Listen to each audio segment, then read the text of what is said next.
उसकी लागत पर 50 गुना प्रॉफिट जोड़कर घोषित किया जाना चाहिए।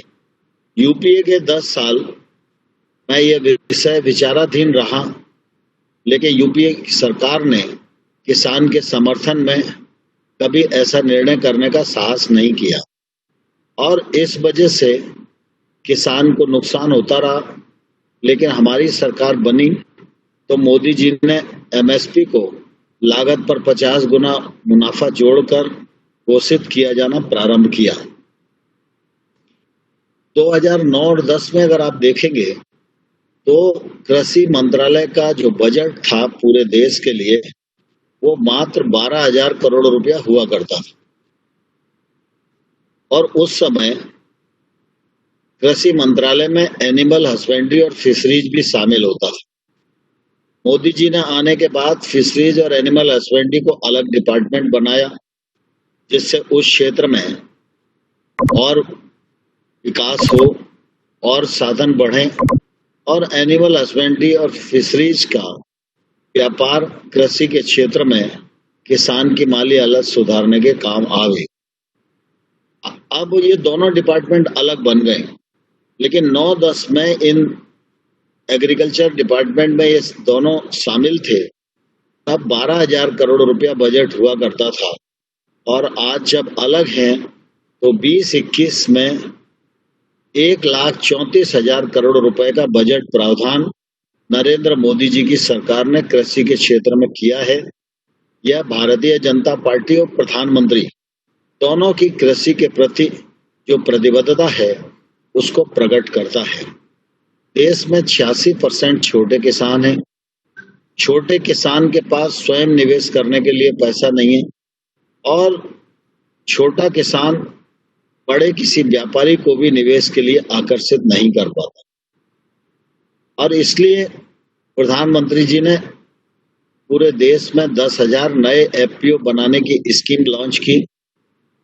एफपीओ की गाइडलाइन जारी हो गई है, सीबीओ के लिए विज्ञापन जारी हो गया है। कुछ ही दिनों में एफपीओ का काम प्रारंभ होगा और ये एफपीओ कृषि उत्पाद संगठन पूरे देश भर में एक नई क्रांति कृषि के क्षेत्र में उत्पन्न करेंगे। इसका लाभ छोटे मझोले किसान को मिलेगा। किसान की बार्गेनिंग कैपेसिटी बढ़ेगी, किसान की क्रय शक्ति बढ़ेगी, किसान को अपने उत्पादन का वाजिब दाम मिलेगा और ये एफपीओ के माध्यम से उसको सारी उपयोग में आने वाली वस्तुएं वह थोक दाम पर मिलेंगी। वो सामूहिक रूप से कृषि के उपकरण को खरीद सकता है और यहीं तक नहीं, सीबीओ इस बात की कोशिश करेगा कि एफपीओ अपने उत्पादन की प्रोसेसिंग भी कर सके, पैकेजिंग भी कर सके, लेबलिंग भी कर सके और मार्केटिंग भी कर सके। कुल मिला के गाँव में खेती उन्नत हो, खेती सामूहिक हो, खेती की ताकत बढ़े, किसान की ताकत बढ़े और किसान अपने उत्पादन का प्रोसेस कर सके, जिससे उसको वाजिब दाम तो मिले ही, लेकिन वह भी रोजगार के अवसरों का सृजन करने में अपनी भूमिका का निर्वाह कर सके। इस दृष्टि से ये एफपीओ स्कीम बहुत ही आने वाले कल में किसानी के क्षेत्र में लाभप्रद होने वाली है। हम सब जानते हैं कि कृषि के क्षेत्र में निजी निवेश ना के बराबर है। किसान अपना जितना निवेश कर पाता है उसके अनुसार वो अपनी फसल की पैदावार करता है, लेकिन प्रधानमंत्री जी ने आत्मनिर्भर पैकेज में किसान और खेती के गैप्स को भरने के लिए कृषि इंफ्रास्ट्रक्चर फंड 1 लाख करोड़ इसको प्रावधानित किया। 20,000 करोड़ रुपया फिशरीज के लिए, 15,000 करोड़ रुपया एनिमल हस्बेंड्री के लिए, 10,000 करोड़ रुपया फूड प्रोसेसिंग के लिए, 4,000 करोड़ रुपया हर्बल खेती के लिए और 500 करोड़ रुपया मधुमक्खी पालन के लिए। ऐसे लगभग ये 1.5 लाख करोड़ का पैकेज कृषि और एलाइड एक्टिविटीज के लिए आत्मनिर्भर पैकेज के अंतर्गत दिया गया। और 9 अगस्त को आप सबने देखा होगा जब प्रधानमंत्री जी ने अपने ऑफिस से ही 8.5 करोड़ किसानों को प्रधानमंत्री किसान सम्मान निधि का 17,000 करोड़ रुपया बटन दबाकर किसानों के अकाउंट में भेजने का काम किया, उसी दिन उन्होंने इंफ्रास्ट्रक्चर फंड का 1128 करोड़ रुपया टैक्स को जारी किया, उसकी स्वीकृति प्रदान की। आज हम ये कह सकते हैं कि लगातार इस दिशा में सिलसिलेवार प्रधानमंत्री नरेंद्र मोदी जी का फोकस है और सरकार उस पर काम कर रही है। केसीसी का विषय भी अटल बिहारी वाजपेयी जी की सरकार के समय लाया गया था। तब एक किसान को 25,000 रुपया केसीसी में मिलता था, उससे साहूकारी कर्ज से उसको मुक्ति मिली थी। अब यह धीरे धीरे बढ़ते बढ़ते 2 लाख रुपए से लेकर किसान का जितना रकबा है उसके अनुसार वो केसीसी प्राप्त कर सकता है। फरवरी में प्रधानमंत्री जी ने केसीसी का अभियान दोबारा से चालू किया था और मुझे कहते हुए प्रसन्नता है कि फरवरी से लेकर अभी आज तक 1 करोड़ 12 लाख किसानों को केसीसी के कवर के अंतर्गत नए किसान के रूप में लाया गया है और 1 लाख करोड़ से अधिक का ऋण का प्रवाह किसानी के क्षेत्र में नया गया है और मार्च तक हमारी कोशिश है कि 2.5 करोड़ किसानों को केसीसी के कवर तक हम लाएं और इसके लिए सभी बैंक्स के साथ मिलकर अभियान चलाया जा रहा है। जब मोदी जी सरकार में आए थे तो कृषि के क्षेत्र में ऋण का प्रवाह 3 लाख करोड़ हुआ करता था। पिछले दिनों तक इसको बढ़ाकर 8 लाख करोड़ किया और इस बार जब बजट आया तो आप सबने देखा होगा कि प्रधानमंत्री जी ने यह सुनिश्चित किया कि कृषि के क्षेत्र में ऋण का प्रवाह 8 लाख की जगह 15 लाख करोड़ रुपए का होना चाहिए। तो कृषि के क्षेत्र को बढ़ावा देने की दृष्टि से, छोटे किसान को भी सारी योजनाओं का लाभ मिले इस दृष्टि से अनेक योजनाओं का सृजन किया गया है। जिन योजनाओं का मैंने आपको जिक्र किया ये सब एक तौर से नई योजनाएं हैं और कृषि विभाग की जो परंपरागत योजनाएं चलती हैं उनके अंतर्गत तो राज्यों को पैसा देने का काम होता ही है और उसका परिणाम भी निश्चित रूप से आने वाले कल में अच्छा आ ही रहा है। उपार्जन की दृष्टि से भी अगर हम देखेंगे तो 2014 से लेकर अब तक 6 वर्षों में 7 लाख करोड़ रुपए की सरकारी खरीद हमारी सरकार के द्वारा की गई। यूपीए के 10 वर्ष में जो खरीद हुई थी यह उससे लगभग 2 गुनी से अधिक है। तो हम एक और उत्पादन बढ़ा रहे हैं, उत्पादकता बढ़ा रहे हैं, सिंचाई के साधन बढ़ा रहे हैं, गैप्स को भरने का प्रयास कर रहे हैं और कृषि के क्षेत्र में काम आने वाली जो वस्तुएं उपकरण हैं उनकी भी आसानी से उपलब्धता हो यह भी सुनिश्चित करने का काम कर रहे हैं और नई स्कीम्स के माध्यम से सारे गैप्स को भरकर और कृषि एक मुख्य उद्योग के रूप में खड़ा हो, इस बात पर भारत सरकार बल दे रही है। ये सब चीजें लगातार ठीक से चल पाए और कृषि का क्षेत्र एकदम ओपन हो पाए और कृषक को अपनी उपज बेचने की स्वतंत्रता हो पाए और इस दिशा में जो कानूनी बाधाएं खड़ी हुई हैं उन कानूनी बाधाओं को भी दूर किया जा सके, इसके लिए स्वामीनाथन साहब ने भी रिकमेंड किया था कि एग्रीकल्चर रिफॉर्म होने चाहिए। एपीएमसी की जो जंजीरों में किसान जकड़ा हुआ है उसे मुक्त करना चाहिए। शरद जोशी जी हमारे जो किसान नेता हैं, महाराष्ट्र के स्वेतकारी संगठन के बड़े नेता हैं, लगातार वो इस बात पर बल देते रहे। नेशनल फार्मर कमीशन ने देश भर में किसानों का अध्ययन किया, उन्होंने भी यह पाया कि इस प्रकार के रिफॉर्म की देश को आवश्यकता है। पूर्व प्रधानमंत्री मनमोहन सिंह और पूर्व कृषि मंत्री शरद पवार ये लोग भी लगातार इस बात को कहते रहे लेकिन कभी रिफॉर्म करने की हिम्मत नहीं जुटा सके।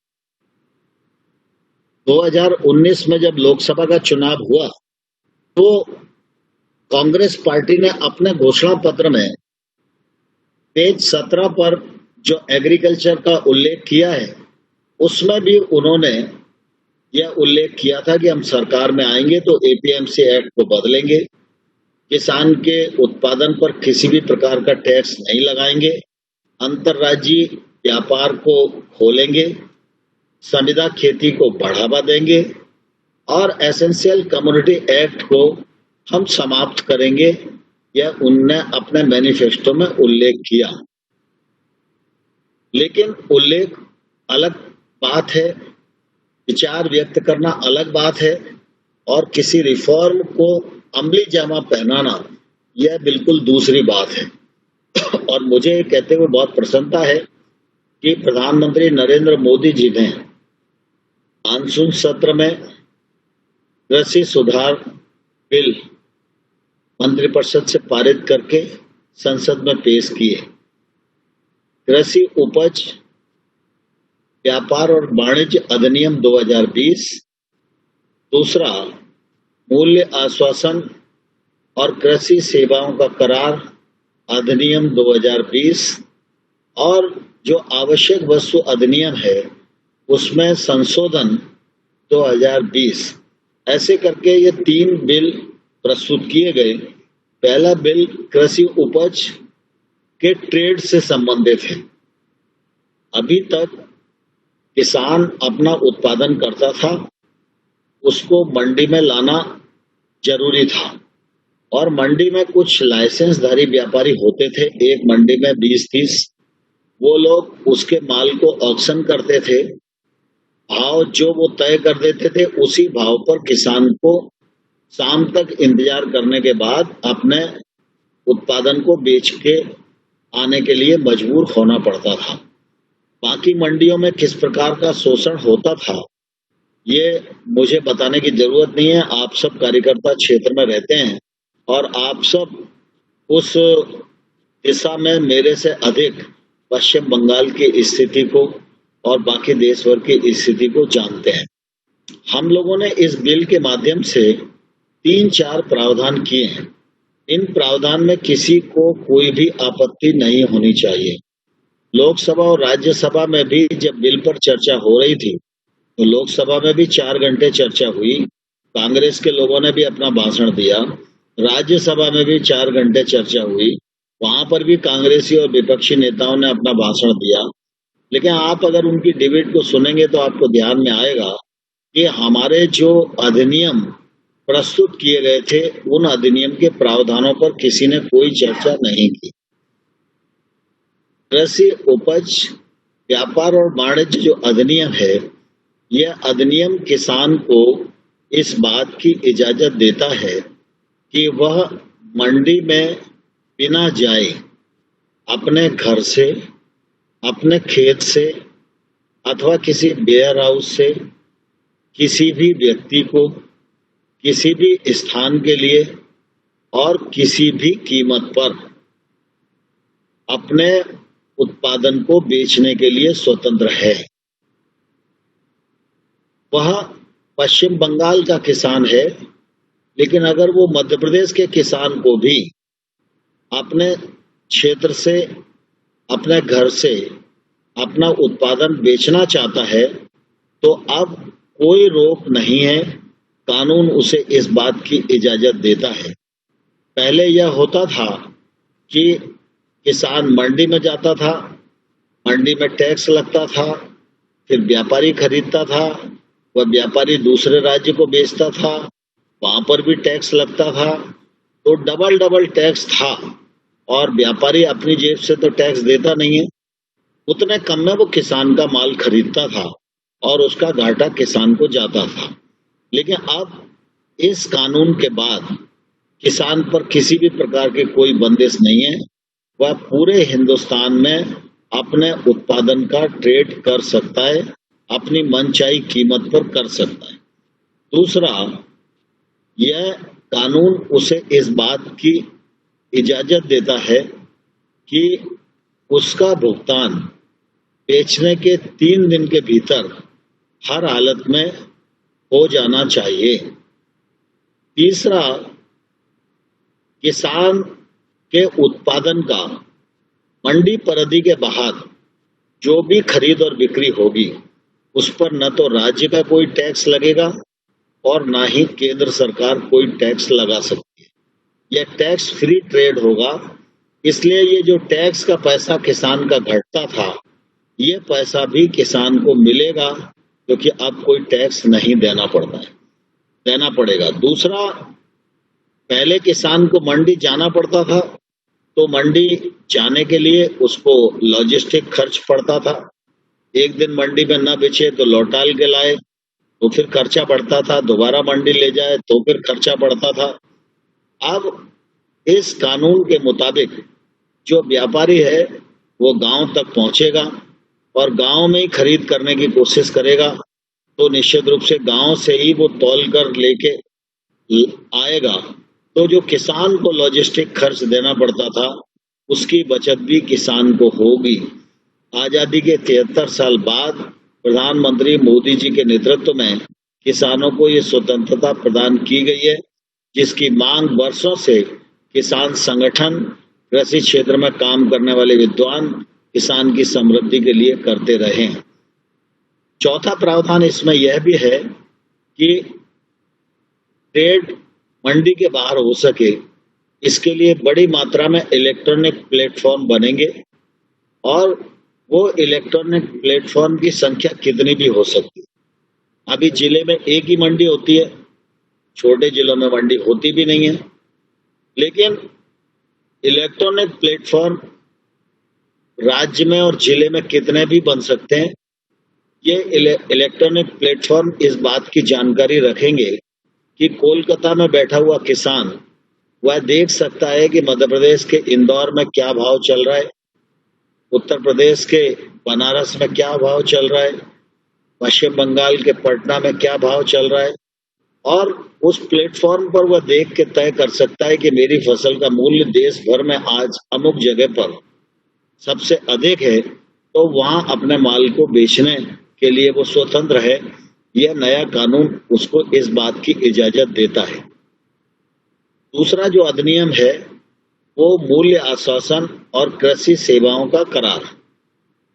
इस अधिनियम के अंतर्गत ये प्रावधान किया गया है, जिसको सरल भाषा में लोग कॉन्ट्रैक्ट फार्मिंग कहते हैं। पश्चिम बंगाल में भी कुछ कुछ स्थानों पर यह कॉन्ट्रैक्ट फार्मिंग पहले से भी होती रही है, लेकिन इसके लिए कोई कानूनी प्लेटफॉर्म नहीं था।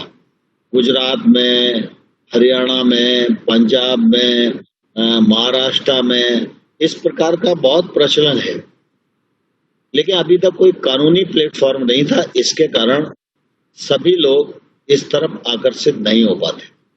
हमारे देश में बड़ी संख्या छोटे किसानों की है और छोटे किसान अपने खेत में स्वयं निवेश करने की हैसियत नहीं रखते और बड़ा व्यापारी भी उन तक नहीं पहुंचता है, और इसके कारण वो परंपरागत फसल उगाकर अपना काम चलाने के लिए विवश होता है। महंगी फसलों की ओर वो आकर्षित नहीं हो पाता, क्योंकि महंगी फसल अगर पैदा करेगा तो उसको मार्केट की उपलब्धता नहीं होगी, मूल्य की गारंटी नहीं होगी, टेक्निकल सपोर्ट उसे नहीं मिलेगा, अच्छा पेस्टिसाइड उसे नहीं मिलेगा, और इसलिए वो रिस्क नहीं लेता कि अगर मैं कुछ खेती करूं भी महंगी फसल की और अगर मार्केट नहीं मिला तो मैं बर्बाद हो जाऊंगा। इस एक्ट में ये प्रावधान किया गया है कि किसान और प्रोसेसर, किसान और निर्यातक, किसान और व्यापारी, इसके बीच में जो ऐसी दूरी है, इस दूरी को कम करके ऐसा किया गया है इस एक्ट के माध्यम से।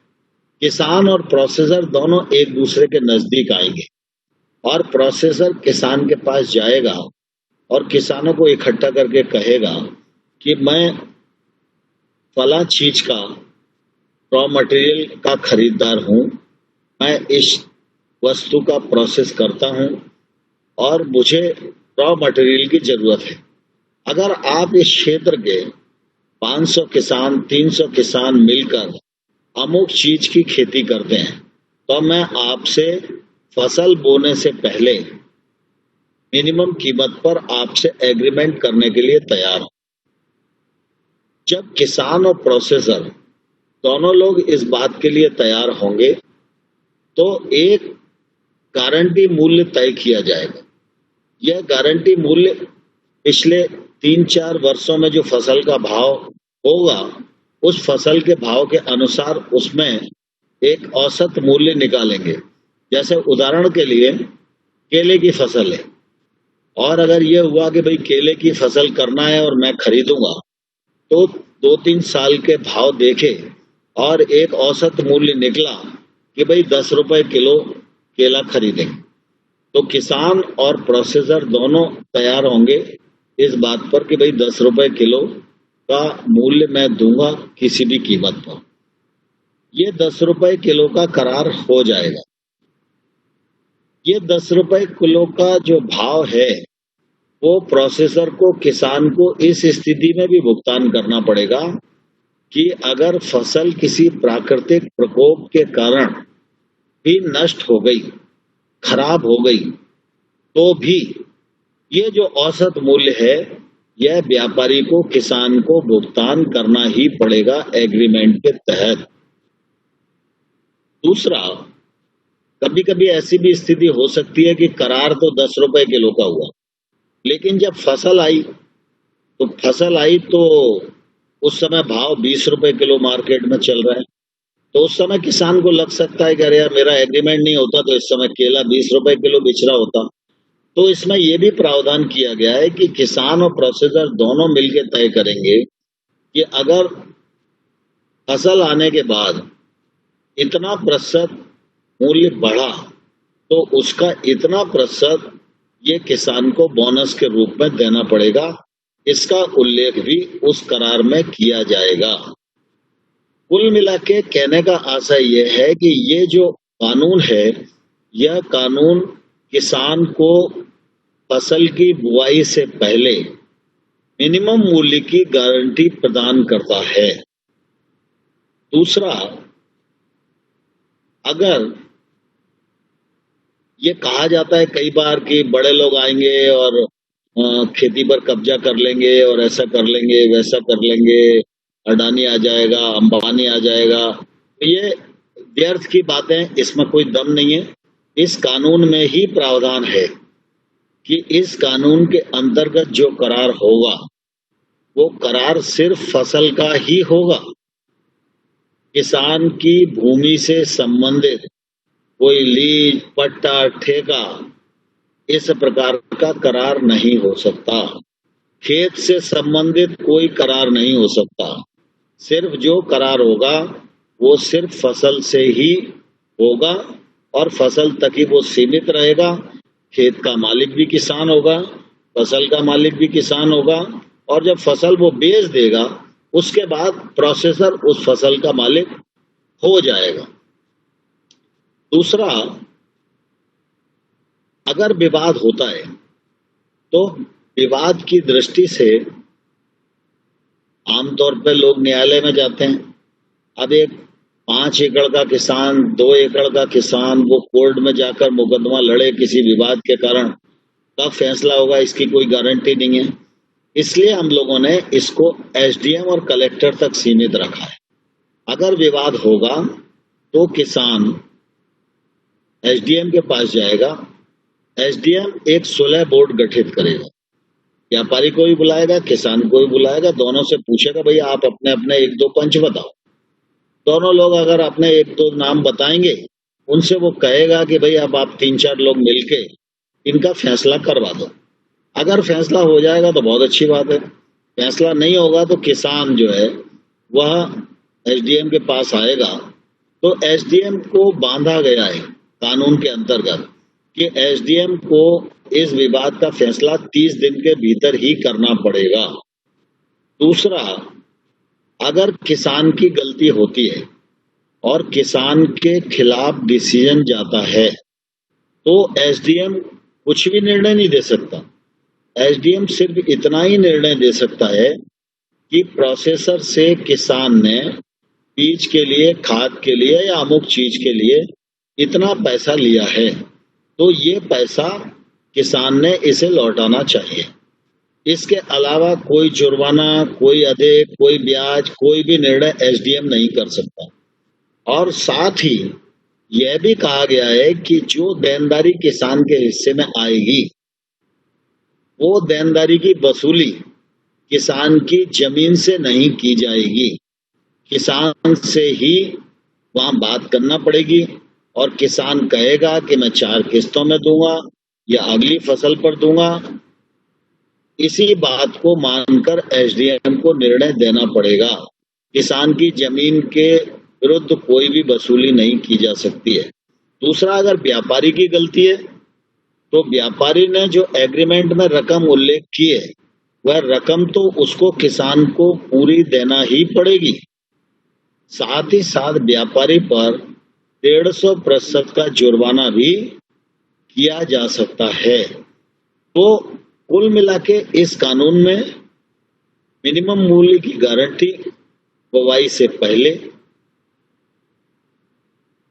दूसरा किसान की भूमि की पूरी सुरक्षा हो सके इसके लिए कानून में पूरे प्रबंध किए गए हैं। एसडीएम को निर्णय देने की परिधि में भी बांधा गया है कि वो यहाँ तक और ऐसे निर्णय दे सकता है। और इसमें ये भी सुविधा प्रदान की गई है कि अगर करार होता है तो करार में कभी भी किसान चाहे तो वैकआउट कर सकता है। किसान करार को कभी भी तोड़ सकता है, किसान पर कोई भी कार्रवाई नहीं होगी।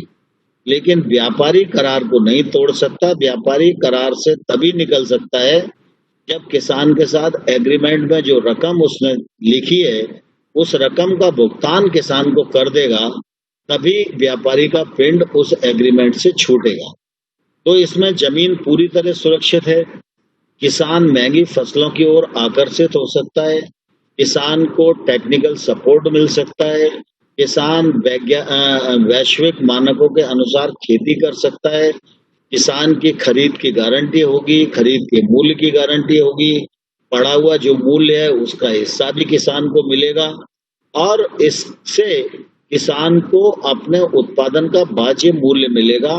परंपरागत खेती में किसान को ना के बराबर फायदा होता है, लेकिन अगर वो अच्छी और महंगी फसलें करेगा तो निश्चित रूप से उसको अपने उत्पादन का उचित मूल्य मिलेगा, जिससे किसान की माली हालत सुधरेगी, खेती आगे बढ़ेगी और हम एक्सपोर्ट में भी आगे बढ़ेंगे।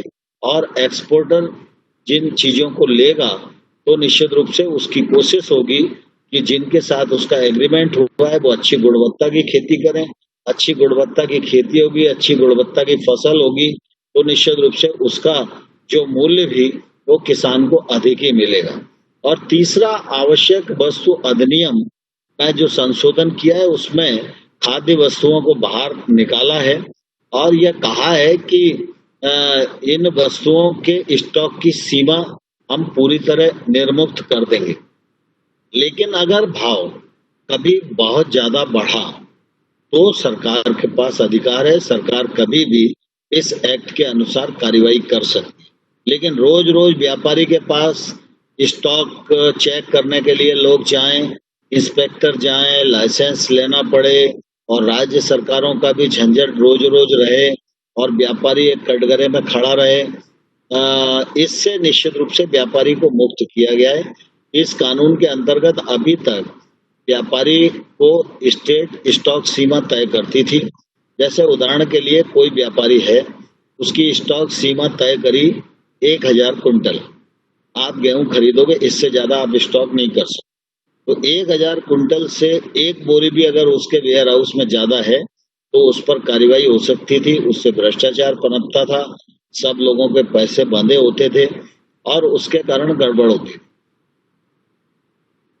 एक व्यापारी जिसको 1000 क्विंटल का स्टॉक सीमा तय की है, मान लो उसकी माली हालत ऐसी है कि वो 10,000 क्विंटल खरीद सकता है, लेकिन इस नियम के तहत वह 10,000 क्विंटल नहीं खरीद सकता क्योंकि उसकी स्टॉक लिमिट जो है 1000 क्विंटल की है। अब देखिए कि एक तरफ स्टॉक सीमा लगी हुई है, दूसरी तरफ कृषि का उत्पादन मंडियों में सड़ रहा है, एफसीआई के वेयर हाउसों में सड़ रहा है, खुले में भीग रहा है। आप सोचो कि अन्न की जो बर्बादी है वो कई कई जगह तो 42% बर्बादी हो जाती है। अब ये मामला कुल मिला के यह है कि भाई किसान को तो पैसे मिल गए, तो अब सरकार का माल है तो बर्बाद हो रहा है। इसलिए इसको बाहर किया गया है कि अगर किसी व्यापारी की अपनी हैसियत 10,000 कुंटल खरीदने की है तो 1,000 की जगह वो 10,000 कुंटल खरीदे।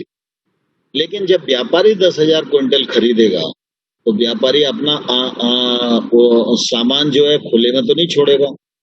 व्यापारी तो अभी खरीदेगा और उसको तत्काल वेयर हाउस में पहुंचाना है, क्योंकि उसने तो पैसे का इन्वेस्टमेंट किया है। लेकिन अभी उसकी सीमा 1,000 क्विंटल की थी, इसलिए उसके पास 1,000 क्विंटल का ही वेयर हाउस था। अब वो 10,000 क्विंटल खरीदेगा तो 10,000 क्विंटल के लिए वो वेयर हाउस बनाएगा, तो निजी निवेश बढ़ेगा। वेयर हाउस बनेंगे जगह जगह तो निश्चित रूप से रोजगार के अवसरों का सृजन होगा। अन्न जो सड़ता था, भीगता था, उस बर्बादी से हम लोग निश्चित रूप से बचेंगे। और दूसरा जो पहला रिफॉर्म हमने कृषि सुधार का किया है, क्योंकि उसके माध्यम से कोई भी व्यापारी किसी भी गांव में जाके कृषि उत्पाद को खरीद सकता है। तो अब ये व्यापारी कैलकाटा के आसपास ही वेयर हाउस नहीं बनाएंगे। अगर इनको लगेगा कि अब सिलीगुड़ी में मुझे इतनी मात्रा में उत्पादन खरीदना है, तो आज ही मैं उस उत्पादन के लिए लॉजिस्टिक खर्च क्यों करूं? तो मैं कैलकाटा के बजाय सिलीगुड़ी में वेयर हाउस बनाऊंगा, वहां पर 5,000 क्विंटल की कैपेसिटी का वेयर हाउस बनाऊंगा। तो जो अधोसंरचना और जो निजी निवेश अभी शहरों के आसपास हो रहा था, वो शहर से निकलकर ग्रामीण क्षेत्र में जाएगा, तो ग्रामीण क्षेत्र में उसका फायदा मिलेगा। जो लोग ये बोलते हैं कि जमाखोरी और कालाबाजारी बढ़ेगी, हमेशा व्यवहार में ये देखा गया है कि कानून के माध्यम से जब सरकार शिकंजा कसती है तो उसमें भ्रष्टाचार की ज्यादा गुंजाइश होती है। जब माल की शॉर्टेज होती है तो कालाबाजारी और जमाखोरी होती है। आज तो हम सरप्लस हैं, तो कालाबाजारी और जमाखोरी का कोई कारण ही नहीं है, क्यों होगी? और कानून में हमने शिथिलता दी है और कानून में हमने रास्ता दिया है, तो कानून का उल्लंघन ही नहीं होगा। कानून का उल्लंघन नहीं होगा तो कालाबाजारी का सवाल ही नहीं उठता है। तो इसलिए ये जो तीनों एक्ट हैं, ये तीनों एक्ट प्रत्यक्ष और अप्रत्यक्ष तरीके से खेती किसानी को फायदा पहुंचाने वाले हैं। किसान पर टैक्स का बोझ जो लदा रहता था मंडी का, उससे उसको मुक्ति दिलाने वाले हैं। किसान को मंडी की जंजीरों से मुक्त करने वाले हैं और किसान महंगी फसलों की ओर आकर्षित होगा। उसको मूल्य की गारंटी बुआई के समय ही मिलेगी और किसान बड़ी से बड़ी रिस्क लेने के लिए आगे बढ़ सकेगा और किसान पर कोई जोखिम नहीं होगा। अभी क्या है कि प्राकृतिक प्रकोप आता है तो नुकसान तो किसान का ही है। फसल बीमा में जो लोग बीमित हैं उनको कुछ मिल जाए तो ठीक है, बाकी जिसका बीमा नहीं है उसे मिलता ही नहीं।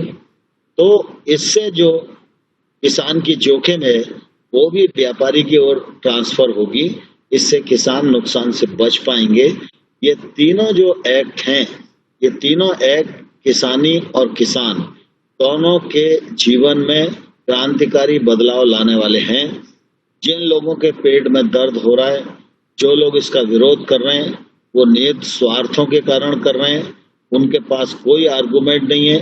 वो भी अपने अपने मैनिफेस्टो में समय समय पर इस प्रकार की मांग अपने दल के माध्यम से और लोकसभा में एग्रीकल्चर पर भाषण देते समय अनेक बार कर चुके हैं। लेकिन आज उनको ऐसा लगता है कि मोदी जी ने इतना बड़ा बदलाव ला दिया तो निश्चित रूप से मोदी जी इतिहास पुरुष बन जाएंगे और आने वाले कल में किसान को जब इसका फायदा होगा तो किसान मोदी जी और मोदी जी की सरकार की वाहवाही करेगा। इससे भयभीत होकर ये लोग दुष्प्रचार करने की कोशिश कर रहे हैं। मैं आप सब कार्यकर्ता मित्रों को कहना चाहता हूं, ये एक्ट पूरी तरह खेती के क्षेत्र में तब्दीली लाने वाले हैं और ये आने वाले कल में खेती के विकास में मील का पत्थर साबित होंगे। हम पूरी दृढ़ता के साथ और पूरे विश्वास के साथ किसानों के सामने इस बात को रखें। आपकी बात खाली नहीं जाएगी। आप जो कहने वाले हो वो आने वाले कल में इस देश के करोड़ों करोड़ों किसान अपनी आंखों से देखेंगे और व्यक्तिगत जीवन में अनुभव करेंगे। बहुत बहुत धन्यवाद।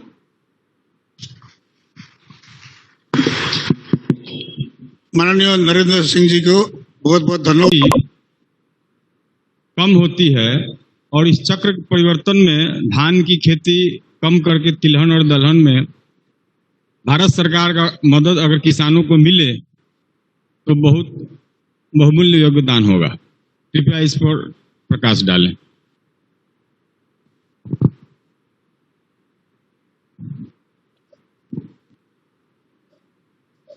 पहले दलहन और तिलहन की खरीद यह भारत सरकार के द्वारा नहीं की जाती थी। नरेंद्र मोदी जी के आने के बाद दलहन और तिलहन की खरीद हम लोगों ने प्रारंभ की है पीएसएस योजना के अंतर्गत, और इसकी प्रक्रिया ये है कि राज्य शासन केंद्र सरकार को रिक्वेस्ट करता है कि हमारे यहाँ दलहन और तिलहन इतनी मात्रा में पैदा होने वाला है और हमारे यहाँ आप खरीद करिए। तो राज्य सरकार की रिक्वेस्ट पर केंद्र सरकार अनुमति प्रदान करती है और जो उनका उत्पादन होता है उसका 25% भाग नेफेड के द्वारा देश भर में हम लोग खरीद करने का काम करते हैं। आप देखेंगे तो आपके ध्यान में आएगा कि 2004 से 14 तक दलहन और तिलहन, मतलब तिलहन को देखें तो 50.5 लाख मीट्रिक टन खरीदा जाता था देश भर में, जिसका मूल्य 10,183 करोड़ होता था। और 14 से लेकर 20 तक हम लोगों ने 56 लाख मीट्रिक टन तिलहन खरीदा है, जिसका मूल्य 25,000 करोड़ रुपया है। दलहन को देखेंगे तो 5.4 लाख टन मीट्रिक टन ये 4 से 14 10 वर्ष के बीच में खरीदा गया, जिसका मूल्य 1,168 करोड़ होता था। और 14 से 20 ये 6 वर्ष में हम लोगों ने 100 लाख मीट्रिक टन खरीदा, जिसकी कीमत 49,000 करोड़ है। तो दलहन और तिलहन को भी पीएसएस योजना के अंतर्गत भारत सरकार खरीदती है। राज्य सरकार अगर प्रस्ताव भेजेगी तो हम जरूर उस पर विचार करेंगे। सर नमस्ते जी। पश्चिम बंगाल में जो किसान जो है वो उसका तरीका अलग है हर देश से, क्योंकि यहाँ पे बहुत भाग चाषी है। बांग्ला में कहता है भाग चाषी, अर्थात लैंड ओनर एक है और जो चाष करता है वो अलग है। इसलिए जो खरीद में काम करता है जो कृषक, प्रांतिक कृषक, उसका इसका बजाय में उसका क्रेडिट कार्ड नहीं मिलता है। ये बहुत प्रॉब्लम है इधर का। क्रेडिट कार्ड मिलने से उसका लैंड का जो पेपर्स है वो पेपर्स का उसका पास नहीं है, इसलिए उसका क्रेडिट कार्ड नहीं मिलता है। एक दो, ये जो प्रांतिक जो कृषक है इसका प्रधानमंत्री फसल बीमा योजना का लाभ नहीं उठा पा रहा है, इसलिए वो प्रॉब्लम में है। लैंड अलग लोग का आदमी का है और वो जो चाष करता है वो अलग है। बंगाली में कहता है भाग चाषी। ठीक है, यही प्रॉब्लम है इधर। नमस्ते जी।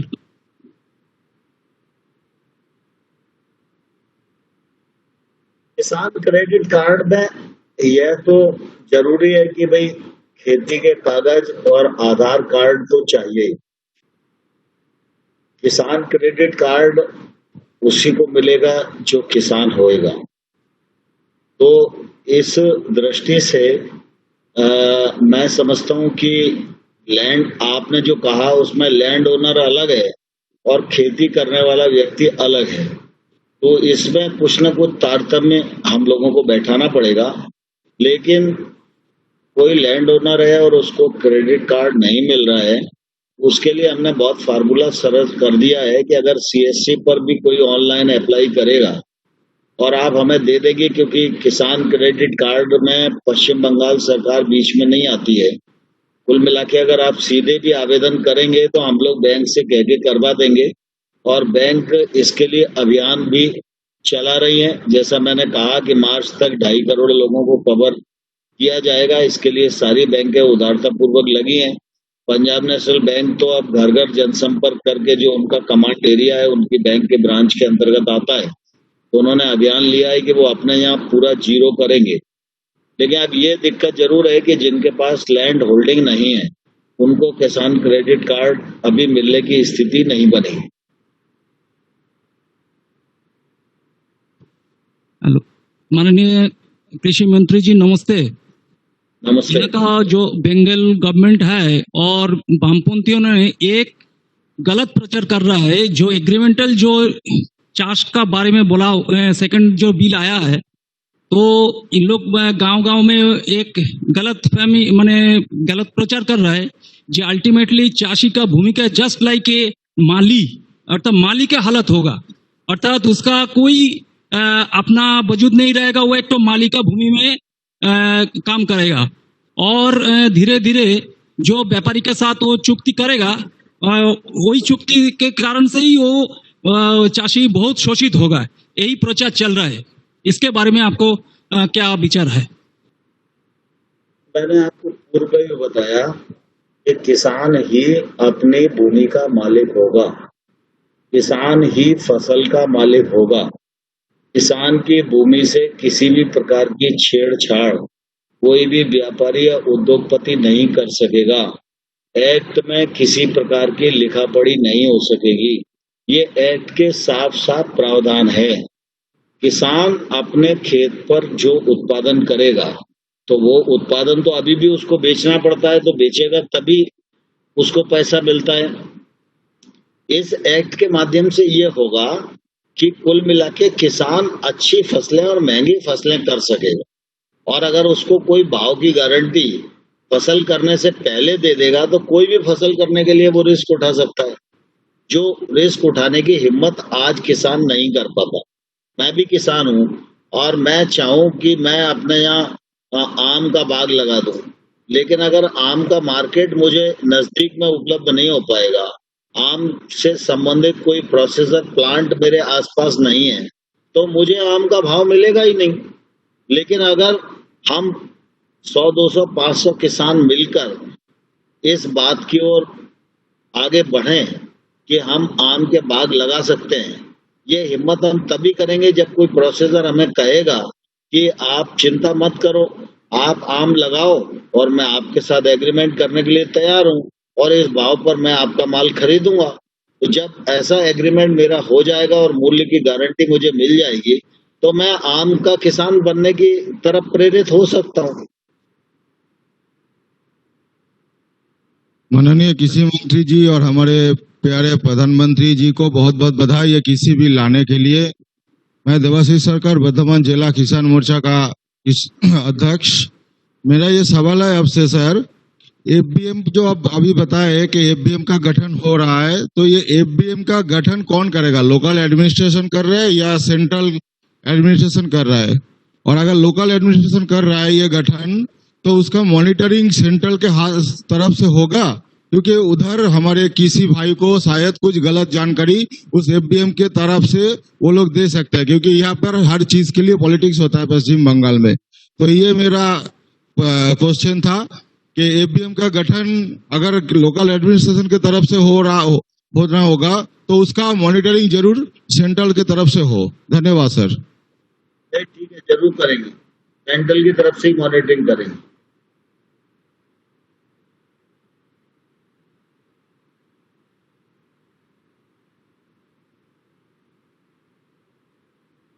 हेलो, माननीय कृषि मंत्री जी, हम लोग पश्चिम बंगाल कांथी सांगठनिक जिला से किसान मोर्चा का अध्यक्ष बोल रहा है।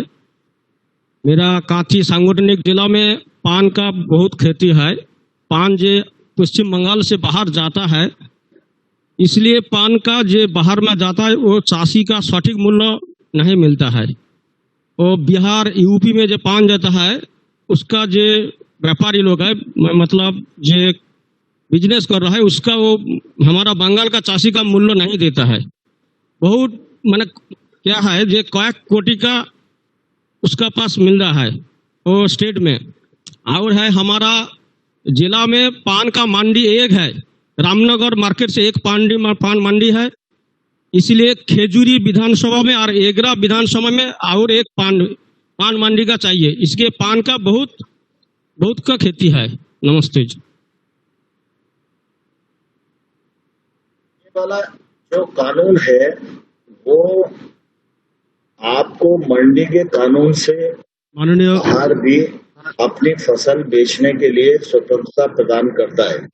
आप इस कानून को देखिए और सीधा किसी भी राज्य में जो ग्राहक हैं उनसे सौदा करिए, और जो ग्राहक हैं वो इस कानून के अंतर्गत अब आपसे भी संपर्क करने की कोशिश करेंगे, तो इसका फायदा भी निश्चित रूप से किसान को मिलेगा और बीच में इसमें बिचौलिए साफ हो जाएं।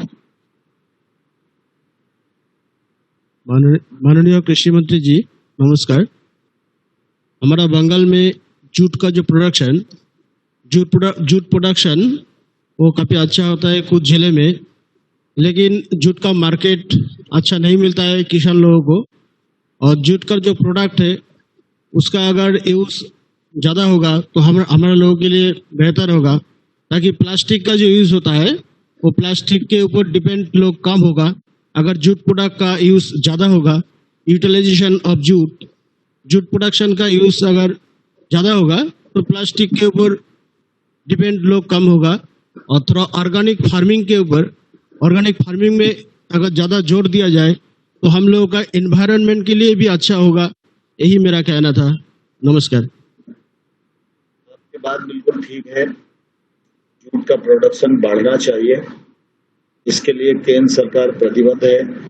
और आपने देखा होगा जूट की एमएसपी भी हम लोग हमेशा बढ़ाकर घोषित करते हैं, लेकिन जूट की जो प्रोसेसिंग इंडस्ट्री है वो अधिकांश पश्चिम बंगाल में ही है, थोड़ा बहुत आंध्र वगैरह में भी है, तो प्रोसेस इंडस्ट्री ठीक प्रकार से नहीं चल रहा है।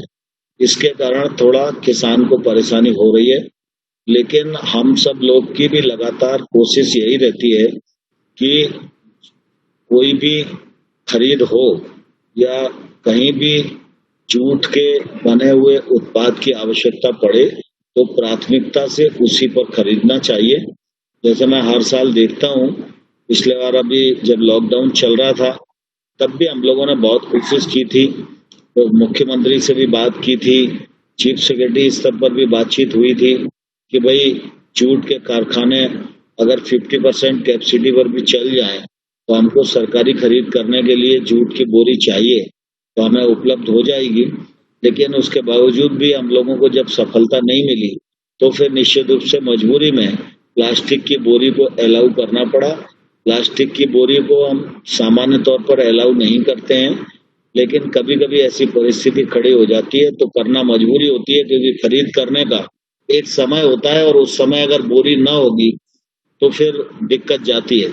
और इसलिए जूट तो एक ऐसा उत्पाद है कि जूट की बोरी भी बन सकती है और जूट से बने हुए और अनेक प्रकार के उत्पाद खड़े हो सकते हैं। और मैं समझता हूँ टेक्सटाइल मिनिस्ट्री में स्मृति ईरानी जी लगातार इस दिशा में प्रयत्नशील हैं कि जूट से बने जो उत्पाद हैं उनका देसी मार्केट भी बढ़े और उनका एक्सपोर्ट भी बढ़े। उससे जूट के कृषकों को बहुत प्रोत्साहन भी मिलेगा। इस दिशा में भारत सरकार प्रयत्नशील है। আমরা অত্যন্ত সৌভাগ্যশালী যে ভারতীয় জনতা কিষাণ মোর্চা পশ্চিমবঙ্গের প্রথম বৈঠকেই আমরা মাননীয় ভারত সরকারের কৃষি মন্ত্রী নরেন্দ্র সিং তোমর মহাশয়কে আমরা আজকে পেয়েছিলাম। ওনার বিচারধারা আমরা একদম নিচ পর্যন্ত নিয়ে যাব। আমাদের আগামী কার্যক্রম শুনুন চাষি ভাই, এটা বাংলার সর্বস্তরে আমরা পৌঁছে দেব। আমাদের আজকের এই সভাকে উনি সমৃদ্ধিশালী করেছেন ভার্চুয়ালি অংশগ্রহণ করে। পশ্চিমবাংলা ভারতীয় কিষাণ মোর্চার তরফ